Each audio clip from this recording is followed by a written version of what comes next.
PSG மருத்துவமனை தொடர்ச்சியாக உடல் உறுப்பு மாற்று சிகிச்சைகளில் புதிய மைல்கற்களை எட்டிக் கொண்டிருக்கிறது. சமீபத்தில் மூளைச்சாவு அடைந்த ஒரு நோயாளியின் இதயத்தை மதுரையிலிருந்து கோவைக்கு 2 மணி 45 நிமிடங்களில் கொண்டு வந்து 1 மாத காலமாக எக்மோ சிகிச்சையில் உயிர் போராட்டத்தில் இருந்த மற்றொரு நோயாளிக்கு வெற்றிகரமாக மாற்றி பொருத்தி வியத்தகு சாதனை செய்துள்ளது. மதுரையில் உள்ள வேலம்மாள் மருத்துவமனையில் மூளைச்சாவு அடைந்தவரின் இதயம் கோவை PSG மருத்துவமனையில் உள்ள நோயாளிக்கு பொருத்த தீர்மானிக்கப்பட்டது.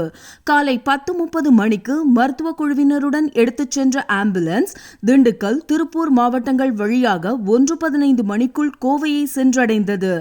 இந்நேரத்தில் தாராபுரம், குண்டடம், பல்லடம் மற்றும் காரணம்பேட்டை பகுதிகளில் போலீசார் தங்களின் பணி மூலம் போக்குவரத்தை வழிநடத்தி காலதாமதம் இல்லாமல் இதயத்தை விரைந்து கொண்டுவர உதவினர்.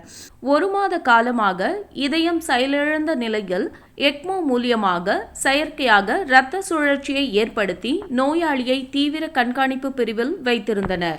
அதன் பின்னர் அவருக்கு இதயம் மாற்று அறுவை சிகிச்சை செய்யப்பட்டது. உயிருக்கு போராடி வந்த நோயாளிக்கு இந்த மாற்று இதயம் வெற்றிகரமாக பொருத்தப்பட்டது.